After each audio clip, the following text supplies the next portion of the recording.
आप सभी का हार्दिक स्वागत है टोटल फिलॉसफी चैनल पर। और अब एक रहस्यमय प्रश्न, यदि ईश्वर और आत्मा एक नहीं है, यदि सत्य भेद में छिपा है ना कि विलय में, तो फिर मुक्ति का मार्ग क्या होता है? बहुत समय पहले जब भारत की भूमि पर अद्वैत और विशिष्टाद्वैत के स्वर गूंज रहे थे, जब अधिकतर लोग यह मानने लगे थे कि अंततः सब कुछ एक ही है, उसी समय दक्षिण भारत की धरती पर एक ऐसा बालक जन्म लेता है जिसकी चेतना जन्म से ही प्रश्न करती है। यह बालक आगे चलकर उस दर्शन को जन्म देता है जो भेद को भ्रम नहीं बल्कि ईश्वर की रचना का सौंदर्य मानता है। यही बालक इतिहास में माधवाचार्य के नाम से जाना जाता है। कहा जाता है कि यह जन्म कोई साधारण घटना नहीं थी। कर्नाटक की पावन भूमि पर एक ब्राह्मण परिवार में जब यह शिशु जन्म लेता है तो उसके भीतर एक असामान्य तेज दिखाई देता है। बचपन में ही उसकी स्मरण शक्ति इतनी प्रखर थी कि जो एक बार सुन लेता उसे कभी भूलता नहीं। पर यह केवल बुद्धि की तीव्रता नहीं थी, यह दृष्टि की स्पष्टता थी। जहां दूसरे बच्चे कहानियों में खो जाते थे, यह बालक प्रश्नों में डूब जाता था। वह पूछता था, यदि सब एक है तो यह संसार इतना अलग अलग क्यों दिखाई देता है? जैसे जैसे वह बड़ा होता है, वैसे वैसे उसके भीतर का योद्धा और दार्शनिक दोनों जागते हैं। कहा जाता है कि उसका शरीर बलशाली था, लेकिन उससे भी अधिक बलशाली उसका तर्क था। वह किसी भी बात को केवल इसलिए स्वीकार नहीं करता था क्योंकि वह परंपरा थी। वह पूछता था, क्या यह अनुभव से भी सत्य है? क्या यह तर्क से भी खरा उतरता है? यही प्रश्न उसे उस मार्ग पर ले जाते हैं जहां वो जीवन भर अडिग रहता है। माधवाचार्य का दर्शन किसी रहस्य में विलीन होने की बात नहीं करता, वो बहुत सीधी बात कहता है। ठीक वैसे जैसे किसी बच्चे को समझाया जाए, जैसे एक बच्चा और उसकी मां कभी एक नहीं हो जाते, चाहे बच्चा मां से कितना भी प्रेम क्यों ना करे, वैसे ही आत्मा और ईश्वर भी अलग है। प्रेम में भेद मिटता नहीं और भेद में प्रेम कम नहीं होता। माधवाचार्य कहते हैं कि यही भेद ईश्वर की लीला है। यदि सब कुछ एक ही होता तो भक्ति का अर्थ ही क्या रह जाता? उनके लिए ईश्वर कोई अमूर्त सिद्धांत नहीं था। ईश्वर एक सजीव, सगुण, सर्वशक्तिमान सत्ता था, नारायण। और आत्मा एक सेवक थी, एक आश्रित सत्ता। जैसे सूर्य अपने प्रकाश से सबको प्रकाशित करता है, लेकिन ग्रह सूर्य नहीं बन जाते, वैसे ही आत्मा ईश्वर की कृपा से प्रकाशित होती है, पर ईश्वर नहीं बनती। यह बात सुनने में साधारण लगती है, लेकिन इसके भीतर एक गहरी विनम्रता छिपी है। यदि किसी छोटे बच्चे को यह समझाया जाए तो कहा जा सकता है, तुम अपने शिक्षक से बहुत कुछ सीखते हो, तुम उनके जैसे बन सकते हो। शिक्षक नहीं बन जाते, फिर भी सीखने में कोई कमी नहीं आती। माधवाचार्य का दर्शन यही सिखाता है कि आत्मा की महानता ईश्वर बनने में नहीं, ईश्वर की शरण में है। माधवाचार्य संसार को मिथ्या नहीं कहते। उनके लिए यह संसार वास्तविक है क्योंकि इसे ईश्वर ने रचा है। यदि ईश्वर सत्य है तो उसकी रचना झूठी कैसे हो सकती है? दुख भी वास्तविक है, सुख भी वास्तविक है, और इसी वास्तविकता में कर्म का महत्व है। मनुष्य जो करता है वही बनता है। कोई भ्रम नहीं, कोई छल नहीं, केवल स्पष्ट नियम। उनकी दृष्टि में भक्ति कोई भावुकता नहीं है। भक्ति ज्ञान के बिना अंधी है और ज्ञान भक्ति के बिना सूखा। इसलिए वे दोनों को जोड़ते हैं। पहले समझो कि तुम कौन हो, एक सीमित आत्मा। फिर समझो कि ईश्वर कौन है, असीम, स्वतंत्र, सर्वशक्तिमान। और जब यह समझ बैठ जाती है, तब जो झुकना आता है वही सच्ची भक्ति है। माधवाचार्य का जीवन केवल विचारों में नहीं बीता। उन्होंने यात्रा की, शास्त्रार्थ किए, ग्रंथ लिखे और ऐसे शिष्यों को तैयार किया जो इस दर्शन को आगे ले जा सके। कहा जाता है कि वे जहां भी जाते वहां विवाद नहीं, स्पष्टता छोड़ जाते थे। उनका तर्क तलवार की तरह था, तेज, लेकिन उद्देश्य किसी को घायल करना नहीं, सत्य को उजागर करना था। उनकी चेतना कहती है कि सब आत्माएं समान नहीं है। ये बात कठोर लग सकती है, लेकिन वह इसे अन्याय नहीं मानते। जैसे हर बीज से एक जैसा वृक्ष नहीं उगता, वैसे ही हर आत्मा की क्षमता अलग है, और ईश्वर इस भिन्नता के साथ भी पूर्ण न्याय करता है। यही उनका साहसिक कथन था। भेद ही व्यवस्था है और व्यवस्था में ही सौंदर्य है। और यही से यह यात्रा और गहरी होने लगती है। क्योंकि अब प्रश्न उठता है, यदि भेद सत्य है, यदि ईश्वर और आत्मा अलग है, यदि संसार वास्तविक है, तो मुक्ति क्या है? क्या वह कहीं और जाना है या इसी समझ में जीना है? यही से माधवाचार्य की कथा, उनका दर्शन और उनका आंतरिक संघर्ष और विस्तार लेता है। मुक्ति को लेकर माधवाचार्य का दृष्टिकोण बहुत सीधा है, लेकिन उतना ही गहरा भी। वे कहते हैं कि मुक्ति का अर्थ आत्मा का ईश्वर में विलीन हो जाना नहीं है। यदि आत्मा विलीन हो जाए तो अनुभव करने वाला ही समाप्त हो जाएगा, और यदि अनुभव करने वाला ही न रहे तो आनंद किसे होगा? इसलिए उनके लिए मुक्ति का अर्थ है ईश्वर के सान्निध्य में, उसकी कृपा में, उसकी सेवा में सदा के लिए स्थित हो जाना। जैसे कोई दीपक सूर्य के पास रख दिया जाए, वह सूर्य नहीं बनता, लेकिन उसका प्रकाश कभी मंद नहीं पड़ता। माधवाचार्य के अनुसार आत्मा स्वभाव से ही परतंत्र है। यह परतंत्रता कमजोरी नहीं है, बल्कि आत्मा की प्रकृति है। जैसे नदी का स्वभाव बहना है और समुद्र का स्वभाव धारण करना, वैसे ही आत्मा का स्वभाव आश्रय लेना है और ईश्वर का स्वभाव आश्रय देना। जब आत्मा यह स्वीकार कर लेती है, तब उसके भीतर संघर्ष समाप्त होने लगता है, क्योंकि अब वह कुछ बनने की कोशिश नहीं करती, वह जो है उसी में शांत हो जाती है। उनका दर्शन यह भी स्पष्ट करता है कि ज्ञान केवल पुस्तकों से नहीं आता। शास्त्र मार्ग दिखाते हैं, लेकिन देखने का कार्य स्वयं करना पड़ता है। इसलिए माधवाचार्य वेदों, उपनिषदों, गीता और ब्रह्मसूत्रों की व्याख्या करते हुए भी बार बार इस बात पर जोर देते हैं कि सही ज्ञान वही है जो जीवन में परिवर्तन लाए। यदि ज्ञान अहंकार बढ़ा दे तो वह ज्ञान नहीं, बोझ है। माधवाचार्य के जीवन में एक विशेष बात यह दिखाई देती है कि वे निर्भीक थे।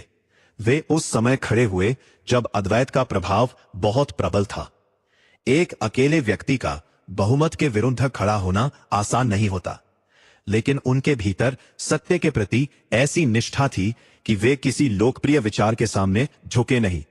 वे कहते थे, सत्य संख्या से नहीं, स्पष्टता से पहचाना जाता है। उनके लिए ईश्वर केवल पूज्य नहीं, बल्कि सर्वोच्च वास्तविकता थे। नारायण उनके दर्शन का केंद्र है। वे कहते हैं कि नारायण ही स्वतंत्र सत्ता है, बाकी सब आश्रित है। ये आश्रित होना किसी को छोटा नहीं बनाता, बल्कि सुरक्षित बनाता है। जैसे बच्चा मां की गोद में सुरक्षित होता है, वैसे ही आत्मा ईश्वर की शरण में सुरक्षित होती है। माधवाचार्य यह भी बताते हैं कि संसार में असमानता क्यों है।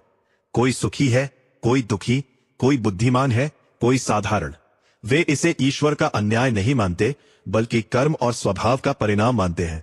लेकिन वे यह भी कहते हैं कि ईश्वर किसी के साथ क्रूर नहीं है।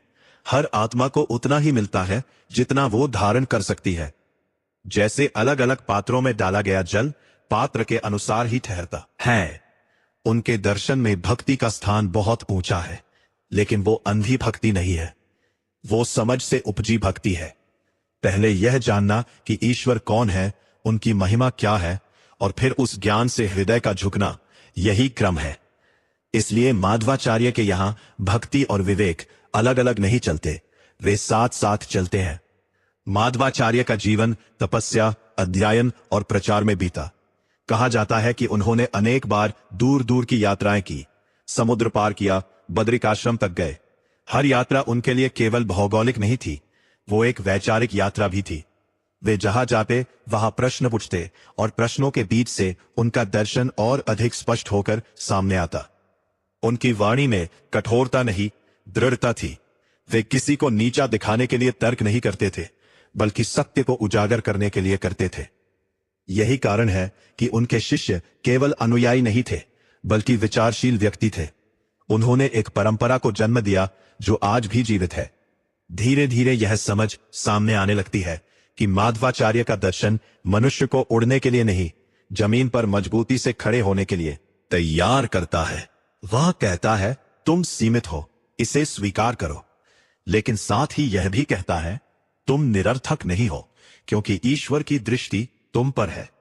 यह संतुलन मनुष्य को न तो अहंकारी बनाता है, न ही हीन भाव से भरता है, और इसी संतुलन में जीवन का एक नया अर्थ खुलता है। अब जीवन किसी लक्ष्य तक पहुंचने की दौड़ नहीं रहता, बल्कि ईश्वर की इच्छा के साथ तालमेल बिठाने की प्रक्रिया बन जाता है। कर्म बोझ नहीं रहता, सेवा बन जाता है। संघर्ष शत्रु नहीं रहता, परीक्षा बन जाता है। यही से माधवाचार्य के दर्शन की गहराई और फैलती जाती है, क्योंकि अब यह केवल दर्शन नहीं रह जाता, यह जीने का ढंग बन जाता है। जब माधवाचार्य का दर्शन केवल विचार न रहकर जीने का ढंग बन जाता है, तब मनुष्य के भीतर एक बहुत गहरी स्पष्टता जन्म लेती है। अब वह यह भ्रम नहीं पालता कि वो सब कुछ है, और ना ही यह मानता है कि वो कुछ भी नहीं है। वह स्वयं को वैसा ही देखता है जैसे वह है, सीमित लेकिन अर्थपूर्ण। यह स्वीकार ही उसके भीतर से तनाव को धीरे धीरे हटाने लगता है, क्योंकि अब उसे कुछ साबित नहीं करना है, केवल निभाना है। अनुसार जीवन का सबसे बड़ा रोग अहंकार नहीं बल्कि भ्रम है। ये भ्रम कि मैं वही हूं जो ईश्वर है, या ये भ्रम कि मैं पूरी तरह अकेला हूं। दोनों ही भ्रम मनुष्य को वास्तविकता से दूर ले जाते हैं। उनका दर्शन इन दोनों के बीच का रास्ता दिखाता है, भेद का रास्ता, संबंध का रास्ता, जहां आत्मा ईश्वर से जुड़ी है लेकिन उसमें विलीन नहीं है। यही जुड़ाव जीवन को अर्थ देता है। यदि किसी बच्चे को यह समझाया जाए तो कहा जा सकता है, जैसी पतंग आकाश में उड़ती है लेकिन डोर से जुड़ी रहती है। डोर टूट जाए तो पतंग गिर जाती है, लेकिन डोर होने का अर्थ यह नहीं कि पतंग उड़ नहीं सकती। माधवाचार्य कहते हैं कि आत्मा वही पतंग है और ईश्वर वही डोर है। स्वतंत्रता और आश्रय दोनों साथ साथ है। माधवाचार्य कर्म को भी बहुत स्पष्टता से देखते हैं। उनके अनुसार कर्म केवल बाहरी क्रिया नहीं है, वह आंतरिक भाव से जुड़ा हुआ है। वही कर्म बंधन बनता है जो अहंकार से किया जाए, और वही कर्म मुक्ति की ओर ले जाता है जो समर्पण से किया जाए। इसलिए वे कहते हैं, कर्म छोड़ने की आवश्यकता नहीं, कर्तापन छोड़ने की आवश्यकता है। ये बात सुनने में छोटी लगती है, लेकिन जीवन को पूरी तरह बदल देने वाली है। उनके दर्शन में ईश्वर दयालु है, लेकिन पक्षपाती नहीं। वे किसी को बिना कारण ऊंचा या नीचा नहीं करते। हर आत्मा अपने स्वभाव और कर्म के अनुसार फल पाती है। लेकिन साथ ही यह भी कहा गया है कि ईश्वर की कृपा के बिना मुक्ति संभव नहीं है। यह कृपा किसी सौदे का परिणाम नहीं, बल्कि भक्ति का स्वाभाविक फल है। जैसे सूरज सब पर चमकता है, लेकिन जो आंखें खोलता है वही प्रकाश को देख पाता है। माधवाचार्य की भक्ति में भावुकता कम और दृढ़ता अधिक है। यह आंसू बहाने वाली भक्ति नहीं, बल्कि जीवन को अनुशासित करने वाली भक्ति है। वह मनुष्य को कमजोर नहीं बनाती, बल्कि भीतर से मजबूत बनाती है। जब कोई जान लेता है कि उसका आश्रय अडिग है, तब वह संसार के उतार चढ़ाव से इतना नहीं डगमगाता। उनके जीवन से जुड़ी कथाओं में यह बार बार दिखाई देता है कि वे शारीरिक और मानसिक दोनों रूप से असाधारण थे, लेकिन उन्होंने कभी अपनी शक्ति का प्रदर्शन नहीं किया। उनके लिए शक्ति साध्य नहीं, साधन थी। साध्य था सत्य की स्थापना। यही कारण है कि वे विरोध से नहीं घबराए। वे जानते थे कि जो सत्य है वो अंततः टिकेगा, चाहे वो अल्पमत में ही क्यों ना हो। माधवाचार्य के दर्शन का एक और गहरा पक्ष यह है कि वो जीवन को अर्थहीन नहीं होने देता। यदि संसार वास्तविक है, यदि कर्म का फल वास्तविक है, यदि भक्ति का अनुभव वास्तविक है, तो जीवन भी वास्तविक है। यह दृष्टि मनुष्य को पलायनवादी नहीं बनाती। वो संसार से भागता नहीं, संसार में रहकर ईश्वर को याद करता है। यही उनका संतुलन है। धीरे धीरे यह स्पष्ट होने लगता है कि माधवाचार्य का दर्शन किसी ऊंचे शिखर पर बैठकर दी गई शिक्षा नहीं है। वो धरती पर खड़े होकर आकाश की ओर देखने का साहस सिखाता है। वो कहता है, नीचे खड़े रहो लेकिन ऊपर से जुड़े रहो। यही जुड़ाव जीवन को खोखला होने से बचाता है। और जैसे जैसे यह समझ गहराती जाती है, वैसे वैसे भक्ति एक क्रिया नहीं रह जाती, वह स्वभाव बन जाती है। ईश्वर को याद करना कोई अलग अभ्यास नहीं रहता, वह श्वास की तरह स्वाभाविक हो जाता है। कर्म करते हुए, बोलते हुए, मौन में बैठते हुए हर क्षण में एक स्मरण बना रहता है। यही स्मरण माधवाचार्य के दर्शन की आत्मा है। अब प्रश्न यह नहीं रह जाता कि मुक्ति कब मिलेगी। प्रश्न यह बन जाता है कि क्या यह क्षण ईश्वर की उपस्थिति में जिया जा रहा है या नहीं। और जब हर क्षण में यह उपस्थिति अनुभव होने लगती है, तब जीवन स्वयं ही एक उत्तर बन जाता है। यही से यह यात्रा और भी शांत और भी स्थिर होने लगती है, क्योंकि अब खोज बाहर नहीं भीतर टिकने लगी है। और जब खोज भीतर टिकने लगती है, तब माधवाचार्य का दर्शन एक और गहरी परत खोलता है। अब मनुष्य यह समझने लगता है कि ईश्वर को पाना कोई दूर की उपलब्धि नहीं है, बल्कि ईश्वर के साथ सही संबंध में जीना ही वास्तविक साधना है। यह संबंध भय पर आधारित नहीं है, न ही किसी लालच पर। यह संबंध विश्वास पर आधारित है। जैसे बच्चा बिना सोचे मां का हाथ पकड़ लेता है, वैसे ही आत्मा जब ईश्वर पर भरोसा करना सीख लेती है, तब जीवन अपने आप सरल होने लगता है। पाद्याचार्य कहते हैं कि ईश्वर को समझने का अर्थ यह नहीं कि हम उसे पूरी तरह जान लें। सीमित सत्ता असीम को पूरी तरह कैसे जान सकती है, लेकिन इसका अर्थ यह भी नहीं कि हम उसे जान ही न सके। हम उसे उतना जान सकते हैं जितना वह स्वयं प्रकट करता है, और यह प्रकट होना तर्क से अधिक कृपा से होता है। इसलिए उनके दर्शन में विनम्रता केवल नैतिक गुण नहीं, बल्कि ज्ञान का द्वार है। इस बिंदु पर मनुष्य के भीतर एक बहुत बड़ा बोझ उतर जाता है, सब कुछ अपने बल पर करने का बोझ। अब वो जान लेता है कि प्रयास उसका है, लेकिन परिणाम उसके हाथ में नहीं है। परिणाम ईश्वर की व्यवस्था में है। ये समझ मनुष्य को कर्म से विमुख नहीं करती, बल्कि उसे निष्काम बनाती है। वो पूरा प्रयास करता है, लेकिन परिणाम से बंधता नहीं। यही संतुलन उसे भीतर से मुक्त करता है। माधवाचार्य का यह भी स्पष्ट कथन है कि सभी आत्माएं एक जैसी नहीं है, और सभी का गंतव्य भी एक जैसा नहीं होता। ये विचार सुनने में कठोर लग सकता है, लेकिन इसके पीछे उनका तर्क बहुत सीधा है। जैसे सभी विद्यार्थी एक ही कक्षा में पढ़ते हुए भी एक जैसा परिणाम नहीं लाते, वैसे ही सभी आत्माएं एक ही संसार में रहते हुए भी एक जैसी अनुभूति नहीं करती। ईश्वर न्यायी है, इसलिए वो सबको समान अवसर देता है कि पात्रता पर निर्भर करता है। उनके दर्शन में यह संसार परीक्षा स्थल की तरह है। यहां हर अनुभव कुछ न कुछ उजागर करता है, कभी हमारी शक्ति, कभी हमारी कमजोरी। लेकिन यह परीक्षा किसी को गिराने के लिए नहीं, पहचानने के लिए है। जो अपनी वास्तविक स्थिति को पहचान लेता है, वही सही दिशा में बढ़ सकता है। यही पहचान आत्मज्ञान की पहली सीढ़ी है। माधवाचार्य का जीवन स्वयं इस बात का उदाहरण है कि दृढ़ विश्वास और स्पष्ट विचार मनुष्य को कितना अडिग बना सकते हैं। उन्होंने न तो लोकप्रियता की चिंता की, न ही विरोध की। वे जानते थे कि सत्य को सहारे की आवश्यकता नहीं होती, सत्य स्वयं अपना मार्ग बना लेता है। यही आत्मविश्वास उनके शब्दों में भी झलकता है और उनके मौन में भी। धीरे धीरे यह अनुभव होने लगता है कि माधवाचार्य का दर्शन मनुष्य को ऊंचा उठाने के लिए पहले उसे उसकी सही जगह पर खड़ा करता है। वह उसे याद दिलाता है कि तुम केंद्र नहीं हो, लेकिन तुम निरर्थक भी नहीं हो। तुम आश्रित हो, लेकिन तुच्छ नहीं हो।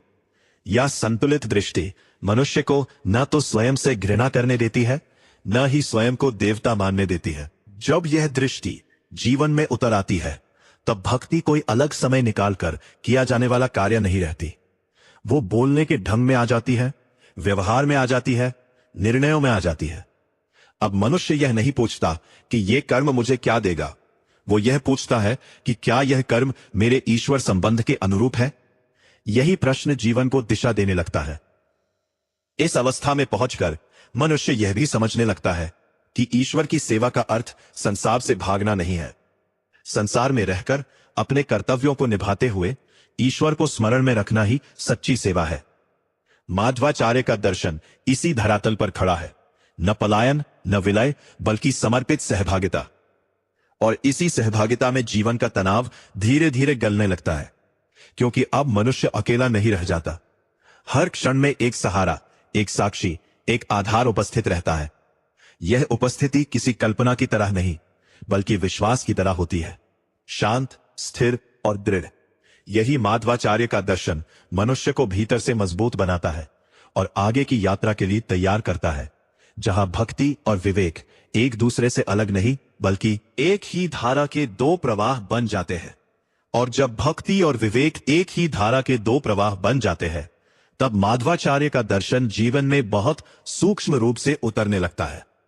अब यह केवल मंदिर, शास्त्र या उपासना तक सीमित नहीं रहता। ये रोजमर्रा के छोटे छोटे निर्णयों में दिखाई देने लगता है। कैसे बोलना है, कैसे सुनना है, कैसे प्रतिक्रिया देनी है। क्योंकि अब मनुष्य यह समझने लगता है कि हर क्षण ईश्वर की उपस्थिति में घट रहा है, इसलिए कोई भी क्षण साधारण नहीं रह जाता। माध्वाचार्य के अनुसार सबसे बड़ा अज्ञान यह मान लेना है कि ईश्वर केवल किसी विशेष स्थान पर मिलते हैं। उनके दर्शन में ईश्वर सर्वत्र है, लेकिन सर्वत्र समान रूप से प्रकट नहीं होते। जैसे हवा हर जगह होती है, लेकिन उसकी अनुभूति तब होती है जब कुछ हिलता है, वैसे ही ईश्वर की अनुभूति तब होती है जब मनुष्य का हृदय भक्ति से हिलता है। यह हिलना भावुकता नहीं, सजगता है। इस सजगता के साथ जीवन जीने पर एक गहरी शांति जन्म लेती है। यह शांति परिस्थितियों के बदलने से नहीं टूटती, क्योंकि इसका आधार बाहरी नहीं, आंतरिक होता है। सुख आए तो कृतज्ञता रहती है, दुख आए तो वह स्वीकार रहता है। माध्वाचार्य कहते हैं कि दुख ईश्वर की अनुपस्थिति का प्रमाण नहीं है, बल्कि कई बार वह आत्मा की परिपक्वता की प्रक्रिया होता है। यह दृष्टि मनुष्य को टूटने नहीं देती। धीरे धीरे यह भी स्पष्ट होने लगता है कि माध्वाचार्य का द्वैतवाद विभाजन नहीं सिखाता, बल्कि संबंध की स्पष्टता सिखाता है। जब संबंध स्पष्ट होते हैं तभी प्रेम संभव होता है। यदि आत्मा और ईश्वर में कोई भेद न हो तो प्रेम किससे और किसका होगा? भेद स्वीकार करने से ही भक्ति का रस जन्म लेता है। यही कारण है कि उनके दर्शन में भक्ति कोई भावनात्मक कमजोरी नहीं, बल्कि एक परिपक्व संबंध है। उनके विचारों में ईश्वर सर्वशक्तिमान है, लेकिन अत्याचारी नहीं। वे स्वतंत्र है, लेकिन मनमाने नहीं। उनका हर कार्य धर्म से जुड़ा है, और धर्म कोई नियम पुस्तिका नहीं, बल्कि सृष्टि की अंतर्निहित व्यवस्था है। जब मनुष्य इस व्यवस्था के अनुरूप जीने लगता है, तब जीवन में अनावश्यक संघर्ष कम हो जाते हैं। संघर्ष समाप्त नहीं होते, लेकिन उनका बोझ हल्का हो जाता है।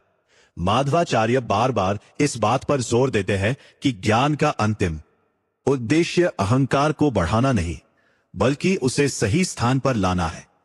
जो ज्ञान यह भ्रम पैदा कर दे कि अब मुझे किसी की आवश्यकता नहीं, वो अधूरा ज्ञान है। सच्चा ज्ञान वो है जो मनुष्य को और अधिक विनम्र और अधिक जिम्मेदार बना दे, क्योंकि जितना अधिक वो जानता है, उतना ही उसे अपनी सीमाओं का बोध होता है। उनकी परंपरा में गुरु का स्थान भी इसी कारण अत्यंत महत्वपूर्ण है। गुरु कोई ऐसा व्यक्ति नहीं जो स्वयं को ईश्वर घोषित कर दे, बल्कि वो ऐसा दर्पण है जिसमें शिष्य अपनी वास्तविक स्थिति देख सके। गुरु का काम ऊपर उठाना नहीं, बल्कि सही दिशा दिखाना है। चलना तो शिष्य को स्वयं ही पड़ता है। यह आत्मनिर्भरता माध्वाचार्य के दर्शन की एक और मजबूत नींव है। इस स्तर पर पहुंचकर जीवन में शिकायतें धीरे धीरे कम होने लगती है, क्योंकि अब मनुष्य यह नहीं पूछता कि मेरे साथ ही ऐसा क्यों हुआ। वो यह देखता है कि इस अनुभव ने मुझे क्या सिखाया। यह दृष्टि पीड़ा को भी शिक्षक बना देती है, और जब पीड़ा भी अर्थ देने लगे, तब जीवन कभी व्यर्थ नहीं लगता। माध्वाचार्य का दर्शन यह भी सिखाता है कि ईश्वर तक पहुंचने के लिए किसी विशेष अवस्था का इंतजार नहीं करना चाहिए। न संन्यास की आवश्यकता है, न संसार त्याग की अनिवार्यता। जिस अवस्था में मनुष्य है, वहीं से यात्रा शुरू हो सकती है, क्योंकि ईश्वर दूर नहीं है। दूरी केवल दृष्टि की है, और जैसे जैसे ये दृष्टि स्पष्ट होती जाती है, वैसे वैसे जीवन में एक सहज अनुशासन आने लगता है। ये अनुशासन किसी डर से नहीं, बल्कि प्रेम से उपजता है। अब नियम बोझ नहीं लगते, क्योंकि उनका उद्देश्य समझ में आ जाता है। वे जीवन को संकुचित नहीं करते, बल्कि उसे सधा हुआ बनाते हैं। यही माध्वाचार्य का दर्शन मनुष्य को एक ऐसे बिंदु पर ले आता है जहां आस्था अंधी नहीं रहती और तर्क शुष्क नहीं रहता।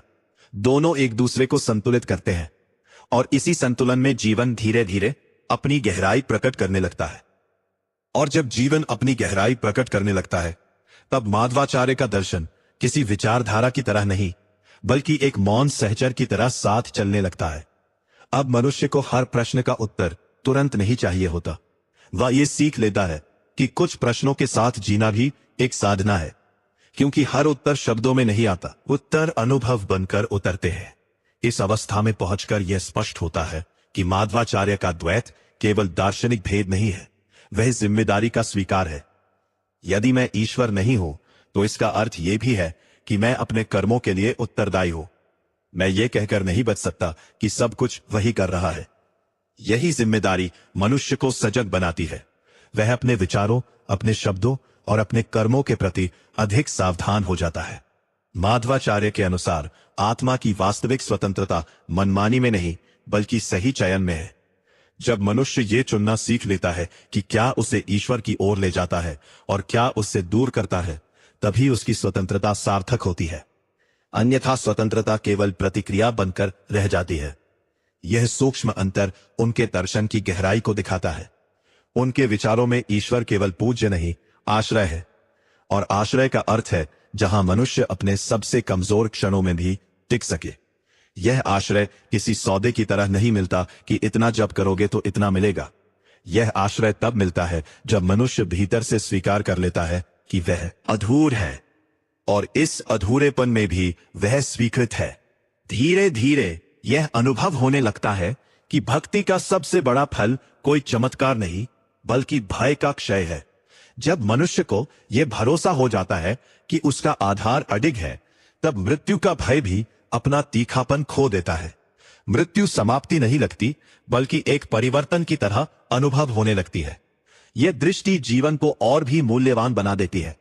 माध्वाचार्य के दर्शन में समय भी शत्रु नहीं रहता। भूतकाल पश्चाताप नहीं बनता, भविष्य चिंता नहीं बनता। वर्तमान में जीने की एक गहरी क्षमता विकसित होती है, क्योंकि अब मनुष्य जानता है कि वर्तमान ही वह स्थान है जहां ईश्वर से संबंध जीवित रहता है, न बीते कल में, न आने वाले कल में। इस समझ के साथ संबंधों का स्वरूप भी बदलने लगता है। अब दूसरे मनुष्य प्रतिद्वंद्वी नहीं लगते। हर आत्मा अपनी यात्रा पर है, अपनी गति से। तुलना का बोझ धीरे धीरे उतरने लगता है। ईर्ष्या का स्थान करुणा ले लेती है, क्योंकि अब यह स्पष्ट होता है कि हर आत्मा ईश्वर की व्यवस्था में कहीं ना कहीं अर्थ रखती है। माध्वाचार्य का दर्शन यह भी सिखाता है कि सहनशीलता कमजोरी नहीं है। जब मनुष्य सत्य में स्थिर होता है, तब वह हर असहमति से विचलित नहीं होता। वह सुन सकता है, समझ सकता है, और फिर भी अपने केंद्र में बना रह सकता है। यही स्थिरता उन्हें महान बनाती है, न केवल एक आचार्य के रूप में, बल्कि एक जीवंत उदाहरण के रूप में। जैसे जैसे यह स्थिरता जीवन में उतरती जाती है, वैसे वैसे बाहरी उपलब्धियां अपना आकर्षण खोने लगती हैं। उनका महत्व समाप्त नहीं होता, लेकिन वे पहचान का आधार नहीं रह जाती। अब मनुष्य स्वयं को इस आधार पर नहीं तौलता कि उसने क्या पाया, बल्कि इस आधार पर देखता है कि वह कैसा बन रहा है। यही आंतरिक विकास माध्वाचार्य के दर्शन की वास्तविक उपलब्धि है। और ऐसे अंततः एक ऐसा क्षण आता है जब साधक यह अनुभव करता है कि खोज पूरी नहीं हुई, लेकिन दिशा स्पष्ट हो गई है। अब भटकाव नहीं है। रास्ता लंबा हो सकता है, लेकिन पांव स्थिर है। यही स्थिरता जीवन को शांत बना देती है। यही माध्वाचार्य का दर्शन मनुष्य को किसी निष्कर्ष पर नहीं, बल्कि एक जीवित संबंध में छोड़ देता है, जहां हर दिन साधना है, हर अनुभव शिक्षा है, और हर श्वास किसी न किसी रूप में ईश्वर की उपस्थिति का स्मरण कराती है। श्वास ईश्वर की उपस्थिति का स्मरण कराने लगे, तब माध्वाचार्य का दर्शन किसी उपदेश की तरह नहीं रहता, वह स्वभाव बन जाता है। अब मनुष्य को यह याद नहीं रखना पड़ता कि उसे कैसे जीना है। जीवन अपने आप एक दिशा में बहने लगता है। जैसे नदी को समुद्र की ओर जाने के लिए हर मोड़ पर सोचने की जरूरत नहीं होती, वैसे ही आत्मा जब अपने आश्रय को पहचान लेती है, तब उसका प्रवाह सहज हो जाता है। इस सहजता में एक गहरी दृढ़ता छुपी होती है। यह दृढ़ता कठोर नहीं होती, लेकिन टूटने वाली भी नहीं होती। संसार की प्रशंसा उसे फूलाती नहीं और निंदा उसे तोड़ती नहीं, क्योंकि अब पहचान बाहर से नहीं, भीतर से आती है। माध्वाचार्य के अनुसार यही वास्तविक सुरक्षा है, जब मनुष्य अपने मूल्य किसी और के हाथ में नहीं देता। धीरे धीरे यह भी स्पष्ट होने लगता है कि भक्ति का अर्थ केवल ईश्वर को याद करना नहीं, बल्कि ईश्वर की दृष्टि से संसार को देखना है। जब यह दृष्टि आती है, तब शत्रु भी पूरी तरह शत्रु नहीं रह जाता, और मित्र भी पूरी तरह अधिकार नहीं बनता। संबंधों में एक संतुलन आ जाता है। अपेक्षाएं कम होती है, सम्मान अधिक होता है। यही संतुलन जीवन के तनाव को गहराई से कम करता है।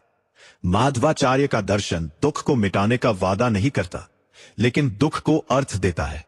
और जब दुख को अर्थ मिल जाए तब वो असहनीय नहीं रहता, वो परिष्कार की प्रक्रिया बन जाता है।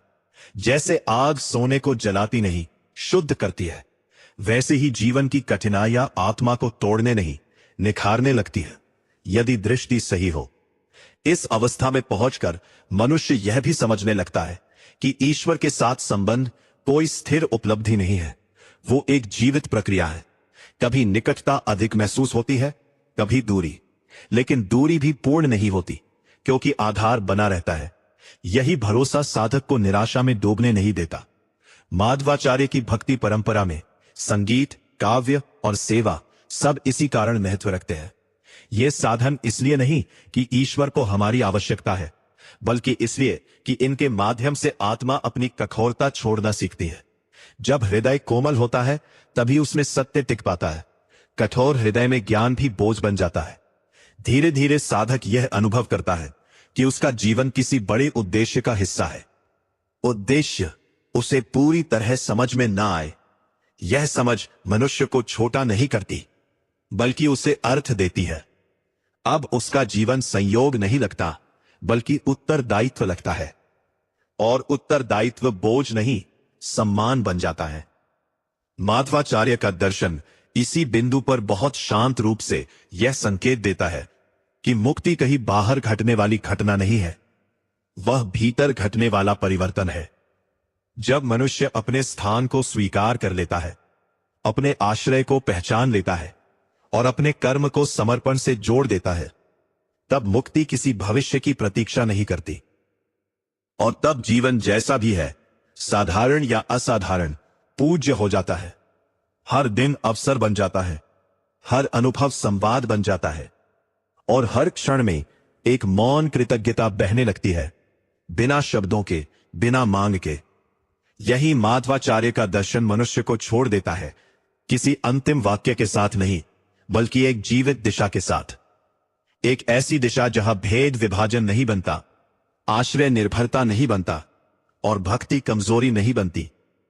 वहां केवल एक शांत, सजग, उत्तरदायी जीवन रह जाता है, जो ईश्वर की उपस्थिति में और संसार के बीच पूरी तरह बना रहता है, ईमानदारी से जिया जाता है।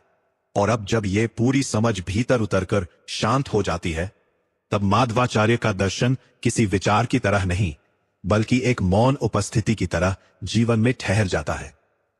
अब मनुष्य ये नहीं पूछता कि ईश्वर कहाँ है, क्योंकि वो ये अनुभव करने लगता है कि ईश्वर से अलग होकर जीना संभव ही नहीं है। भले ही भेद बना रहे, दूरी नहीं रहती। यही द्वैत की सबसे सुंदर परिणति है, अलगाव नहीं, बल्कि जागरूक संबंध। इस बिंदु पर पहुंचकर साधक को यह भी स्पष्ट दिखने लगता है कि जीवन में जो कुछ घटा, जो कुछ घट रहा है और जो कुछ घटेगा, वो सब किसी अराजकता का परिणाम नहीं है। हर अनुभव, चाहे वो सुख हो या पीड़ा, आत्मा को उसके स्वभाव के और अधिक निकट लाने की प्रक्रिया है। और जब यह समझ गहरी हो जाती है, तब शिकायतें स्वतः गिरने लगती हैं। जीवन से संघर्ष समाप्त नहीं होता, लेकिन जीवन के प्रति विरोध समाप्त हो जाता है। माधवाचार्य का दर्शन मनुष्य को यह साहस देता है कि वो स्वयं को ईश्वर न माने और फिर भी स्वयं को तुच्छ न समझे। यही संतुलन मनुष्य को स्वस्थ बनाता है, न अहंकार से फुला हुआ, न ही हीनता से दबा हुआ है, कि उसका अस्तित्व अर्थपूर्ण है, क्योंकि वह ईश्वर से संबंधित है, और यही संबंध उसके हर कर्म को गरिमा प्रदान करता है। अब भक्ति कोई साधना नहीं रहती जिसे करना पड़े, वह एक स्वाभाविक स्थिति बन जाती है। जैसे आंखें खुली हो तो देखना पड़ता नहीं, वैसे ही हृदय जागृत हो तो स्मरण अपने आप होता है। इस स्मरण में न शोर होता है, न प्रदर्शन। ये शांत होता है, स्थिर होता है, और भीतर ही भीतर जीवन को दिशा देता रहता है। यही आकर माधवाचार्य का दर्शन पूर्ण होता है, किसी निष्कर्ष में नहीं, बल्कि एक जीवन दृष्टि में। एक ऐसी दृष्टि जिसमें ईश्वर सर्वोच्च है, आत्मा आश्रित है, संसार वास्तविक है, और कर्म उत्तरदायित्व है। और जब ये चारों बातें एक साथ जीवन में उतर जाती है, तब मनुष्य का जीवन बिखरा हुआ नहीं रहता, उसमें एक केंद्र आ जाता है। और अब इस पूरी दार्शनिक यात्रा के बाद एक प्रश्न स्वाभाविक रूप से भीतर उठता है। यदि आत्मा और ईश्वर का यह संबंध इतना जीवित है, तो क्या तुम्हारा आज का जीवन इस संबंध की सच्चाई को प्रतिबिंबित कर रहा है, या तुम अभी भी उसे केवल सुनने और जानने तक सीमित रखे हुए हो? इस ऑडियो दर्शन ने आपके भीतर कुछ हिलाया है। यदि इसने आपको अपने जीवन को थोड़ी देर रुककर देखने के लिए मजबूर किया है, तो इस वीडियो को लाइक कीजिए, इसे उन लोगों के साथ शेयर कीजिए जो गहराई से सोचने का साहस रखते हैं, और ऐसे ही शुद्ध, सरल और जीवन को दिशा देने वाले दर्शन सुनते रहने के लिए टोटल फिलॉसफी यूट्यूब चैनल को सब्सक्राइब करना ना भूलिए।